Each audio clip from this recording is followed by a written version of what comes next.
بسم اللہ الرحمن الرحیم۔ عن ابی ہریرہ ان رسول اللہ صلی اللہ علیہ وسلم قال بینما رجل یمشی بطریق اشتد علیہ العطش فوجد بیرا فنزل فیہا فشرب ثم خرج فاذا کلب یلہس یاکل الثری من العطش فقال الرجل لقد بلغ هذا الكلب من العطش مثل الذي كان بلغ بی فنزل البئر فملأ خفه ثم امسكه بفيه فسقى الكلب فشكر الله له فغفر له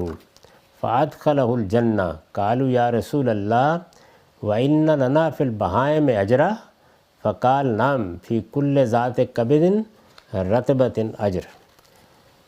اس روایت کا متن صحیح بخاری سے اصلاً لیا گیا ہے، پھر اس میں کچھ اضافے دوسری جگہ سے کیے گئے ہیں،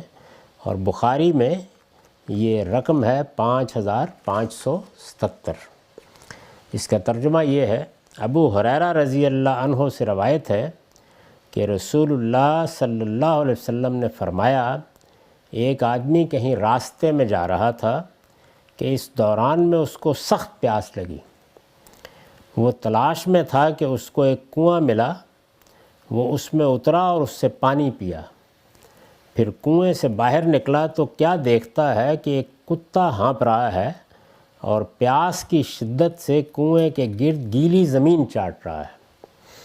اس نے یہ دیکھا تو خیال کیا کہ اس کتے کو بھی اسی شدت کی پیاس لگی ہے جس طرح مجھے لگی تھی۔ چنانچہ وہ دوبارہ کنویں میں اترا اور اپنا موزہ پانی سے بھرا، پھر اس کو منہ سے پکڑ کر اوپر لایا اور اس سے کتے کو پانی پلا دیا۔ اللہ نے اس کی یہ نیکی قبول فرمائی، اس کو بخش دیا اور اسے جنت میں داخل کر دیا۔ لوگوں نے عرض کیا، یا رسول اللہ، کیا جانور بھی ہمارے لیے باعث اجر ہو سکتے ہیں؟ آپ نے فرمایا، ہر مخلوق جس کا جگر تر ہے اس میں تمہارے لیے اجر ہے۔ یہ بات جو یہاں بیان کی گئی ہے یہ اسی اصول کے مطابق ہے جس کی وضاحت اس سے پیچھے روایات میں ہو چکی، یعنی ایک بندہ مومن ہے، سچا ایمان رکھتا ہے، کوشش کرتا ہے کہ انصاف کی زندگی بسر کرے، کسی کی حق تلفی نہیں کرتا، جان مال آبرو کے خلاف زیادتی بھی نہیں کرتا، لیکن اس سب کچھ کے باوجود اللہ تعالیٰ کے دین پر عمل کرنے میں، اللہ کے ساتھ تعلق میں، ان چیزوں میں جو اللہ اور بندئی کے درمیان میں ہوتی ہیں، بہت سی کوتاہیاں، بہت سی غفلت کی چیزیں ہو جاتی ہیں۔ اس طرح کی جتنی چیزیں ہیں وہ بعض اوقات آدمی کو مواخذے میں بھی لے جا سکتی ہیں۔ تو ایسا ہوتا ہے کہ انسان کوئی ایک عمل کرتا ہے، جس طرح کے پیچھے بھی مثالیں گزری کہ وہ اٹھا اور عمرے کے لیے چلا گیا، اس نے بہت خلوص کے ساتھ جا کے جمعے کی نماز پڑھ لی، اس نے رمضان آیا تو گویا توبہ کر کے روزے رکھ لیے۔ اسی طریقے سے بعض اوقات کسی غریب کی مدد کرنا، کوئی جھاڑی کانٹے کو رستے سے ہٹا دینا، یہ سب چیزیں بھی اسی طرح اس کا باعث بن جاتی ہیں۔ تو رسالت مآب صلی اللہ علیہ وسلم کو رویا میں بعض ایسی چیزیں دکھائی جاتی تھیں یا یہ بتایا جاتا تھا کہ دیکھیے بعض اوقات ایک چھوٹی سے چھوٹی نیکی بھی کیسے انسان کی بخشش کا ذریعہ بن جاتی ہے۔ اس سے یہ خیال نہیں کرنا چاہیے کہ اور تو کچھ کیا نہیں تھا، نہ ایمان تھا، نہ خدا کی بات سننے کا کوئی داعیہ تھا، نہ کوئی سچائی کو قبول کرنے کے لیے آمادگی تھی، بس ایک کتے کو پانی پلا دیا۔ یعنی یہ در حقیقت ایک ایسے شخص کی تصویر ہوتی ہے کہ جس کی غلطیاں اور کوتاہیاں بعض اوقات کوئی ایک نیکی، کوئی ایک خیر کا کام گویا معاف کر دینے کا ذریعہ بن جاتا ہے، تو اس کو بیان کیا ہے۔ اور اس کے آخر میں ایک بڑی ہی قیمتی بات کہی گئی ہے، اور وہ یہ کہ رسول اللہ صلی اللہ علیہ وسلم سے صحابہ نے پوچھا ہے کہ انسانوں کی خدمت کرنا یا کسی انسان کو راحت پہنچانا، کسی پیاسے کو پانی پلانا، کسی بھوکے کو کھانا کھلانا، یہ سب چیزیں تو ہم جانتے ہیں کہ بہت نیکی کی باتیں ہیں۔ قرآن مجید نے جگہ جگہ ان کی تلقین کی ہے، اور اللہ کے پیغمبروں نے اپنا جو دین پیش کیا ہے وہ اسی اصول پر پیش کیا ہے کہ اللہ سے سچی محبت ظاہر ہے اس کا سب سے زیادہ ظہور نماز میں ہوتا ہے، اور اس کے بندوں کی خدمت، اس کے بندوں سے محبت، اس کے بندوں کے لیے انفاق، جو کچھ بھی ان کی خدمت کی جا سکتی ہے۔ تو انہوں نے یہ پوچھا کہ یہ تو ہم جانتے ہیں، اس سے واقف ہیں، لیکن یا رسول اللہ کیا یہ جانور ان کی خدمت کرنے سے بھی؟ یہ کتا تھا، پیاسا تھا، اس نے دیکھا کہ اس کو شدت کی پیاس لگی ہوئی ہے، اپنی پیاس یاد کی، خود بھی سفر میں تھا، نیچے اترا، اس زمانے میں چمڑے کے موزے ہوتے تھے، اس میں پانی بھر کے باہر لے آیا اور اس کو پلا دیا، تو اللہ تعالیٰ نے گویا اس کی مغفرت فرما دی، اس کو بخش دیا۔ یہ جب اس نے کام کیا تو گویا اس نیک عمل کے نتیجے میں بہت سی چیزوں کے بارے میں درگزر فرما لیا گیا۔ قرآن مجید میں بھی اس کے بہت سے اصول بیان ہوئے ہیں، مثلا یہی بیان ہوا ہے کہ اگر کسی آدمی نے کبائر سے اجتناب کیا ہے تو اللہ تعالیٰ اس کی سیئات ویسے ہی معاف کر دیں گے۔ یعنی اس کا یہ عمل کہ میں نے اپنے آپ کو اللہ کے بندے کی حیثیت سے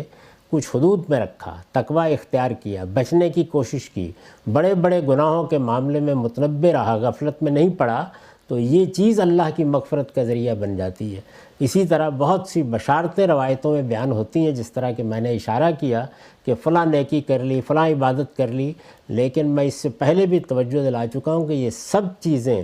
اللہ اور بندے کے معاملات سے متعلق ہوتی ہیں، درگزر سب اسی میں ہوتا ہے۔ بندوں کا اگر کوئی حق مارا ہے یا کسی کے ساتھ زیادتی کی ہے، کسی کی آبرو کے خلاف، کسی کی جان کے خلاف، کسی کے مال کے خلاف کوئی اقدام کیا ہے، تو اس میں تلافی ضروری ہے اور معافی بھی ضروری ہے۔ تو اس طرح کی بشارتوں کو قرآن مجید نے جو حدود متعین کر دیے ہیں، قرآن نے دین سے متعلق کچھ 4 کارنرز متعین کیے ہیں، تو روایتوں کو ان کے اندر رکھ کر ہمیشہ ان کا مطلب بیان کرنا چاہیے۔ میں عرض کر رہا تھا کہ اس میں جو اصل بات تھی وہ یہ کہ یہ پوچھا گیا کہ کیا جانوروں کے معاملے میں بھی یہ ہوگا،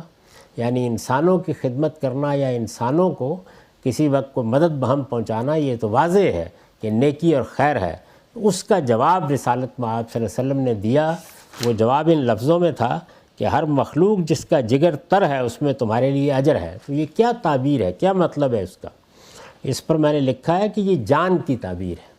یعنی ہر وہ مخلوق جس میں جان ہے۔ جس طرح ہم اپنی زبان میں کہتے ہیں کہ ہر وہ مخلوق جس کے سینے میں دل دھڑکتا ہے یا جس کی رگوں میں خون دوڑتا ہے، اور اس سے اس کا جاندار ہونا مراد لیتے ہیں،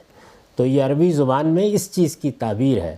کہ کوئی بھی جاندار ہے، وہ جانور ہے یا وہ انسان ہے، اس کی خدمت کرو گے اور اس کی پیاس دور کرو گے، اس کی بھوک مٹاؤ گے، اس کا کسی مصیبت میں ہاتھ پکڑو گے، تو یہ چیز تمہارے لیے اجر کا باعث بنے گی، اور بعض اوقات اتنے بڑے اجر کا باعث بن جاتی ہے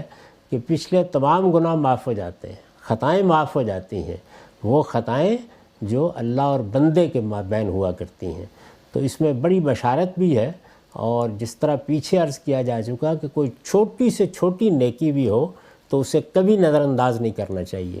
کیونکہ نہیں کہا جا سکتا کہ ایک راہ چلتے ہوئے کانٹا ہٹا دیا ہے، راستہ صاف کر دیا ہے، کہیں سے غلاظت دور کر دی ہے،